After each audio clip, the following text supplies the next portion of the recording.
Hi, we're here with P.O.D. on their tour bus. I'm the Hellion. We're here with Team Hellbangs, actually, in conjunction with Bleach Bangs Radio and the Hellion Rocks. We got what? We got Sonny from P.O.D. Man, guys, how you doing? Good, man. Good. You guys are still on support of your new album. Seems like forever. Yeah. We caught up with you guys at Uproar last year.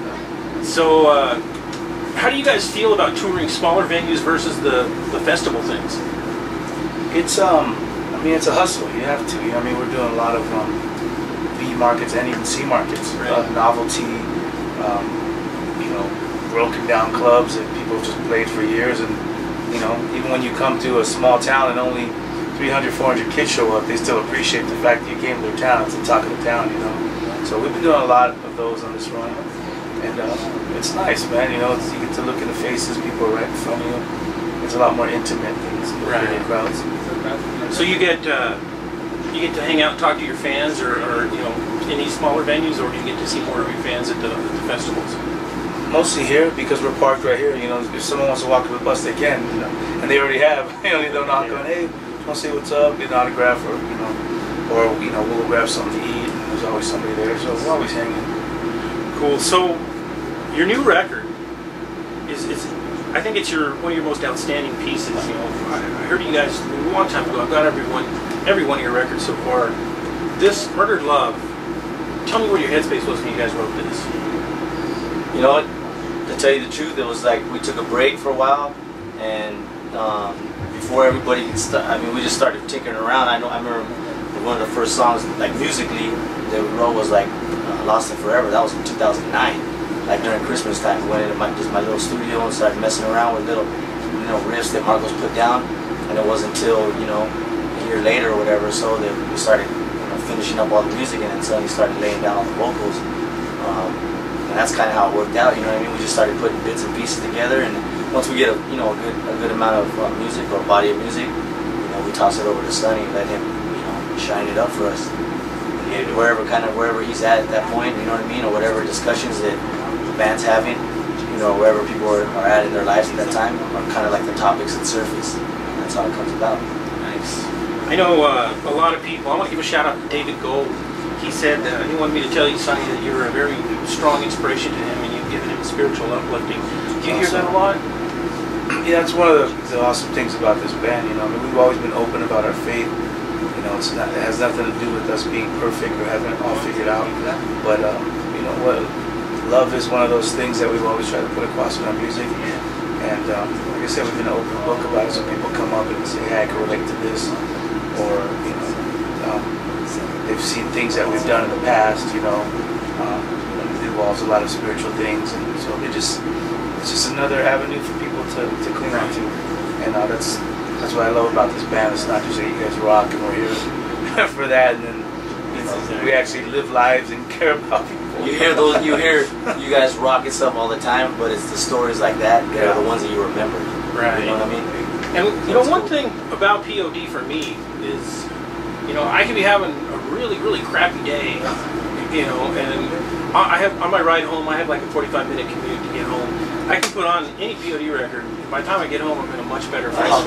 Yes. And that's what we do with reggae records, man. Yeah. Same thing. Yeah. It's not that you guys rock out like you just said. It's, you know, I get lost in the music, and I do that with a lot of bands, but in particular with P.O.D., I get lost in the music, and I come home, and I go from to come home, you know, that's awesome. Happy kind of state of mind, and that's magic to me. You guys are making magic. You guys write from your soul, you write from your hearts, and that, I think, is what makes you a long-standing band. Appreciate it. You know, we've recently had a discussion about a lot of other big name bands, I'm not going to name any, that are trying to make new records and they're no longer relevant. Right. You know, I don't know what happened in that interim.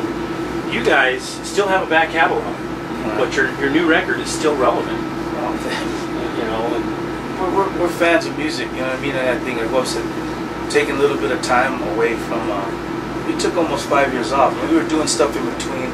We were doing a lot of charity shows, and we would do, you know, something, we would play events, or if it had nothing to do with the industry or business or money, we would play for free. The One Love for Cheese stuff, you know, a young girl got you know, murdered in Riverside, and they never found a killer, and their family called us up and said, dude, we're putting together a concert and we want to make this huge so we can, you know, get the awareness out about this guy. Stuff like that. It just felt like you were doing something good, you know what I mean? But in that time, it's like we came back on our own terms to write the record we wanted to, and to say, you know what, you know, because most people said, dude, 5 years, that's rock and roll suicide, you know. But it's like, you know, we can still come out to these clubs, and we have the loyal fan base that's going to come out, and it's not necessarily about, you know, selling a million records anymore or packing out an arena. It's like, man, if you don't love doing it, then all that's just not, it's not fun. It doesn't matter if there's 12,000 people at your show. If you're not having fun doing it, it's just not fun, you know? We didn't even have a label. Yeah. We didn't have a label to tell us to do a record.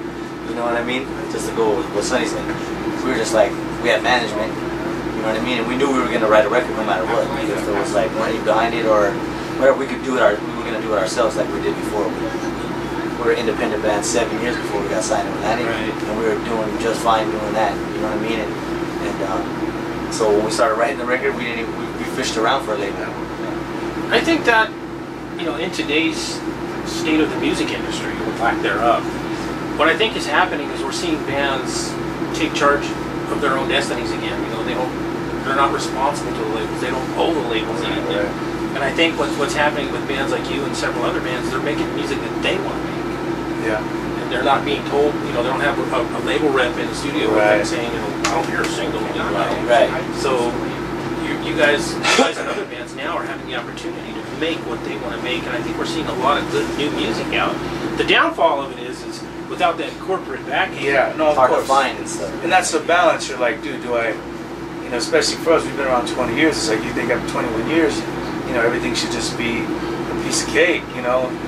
It shouldn't be a hustle anymore. But now it's always that fine balance of, like we said earlier, do you make it because you love doing it, and some kid still loves your band and he wants to come out and hang out, you know, or do you say, I just want to make money and I want to play big shows, and then, you know, because you can easily find that route too. You know what I mean? If you have the music, there's so many bands that we play with nowadays that, you know, they're not even playing their own music on stage.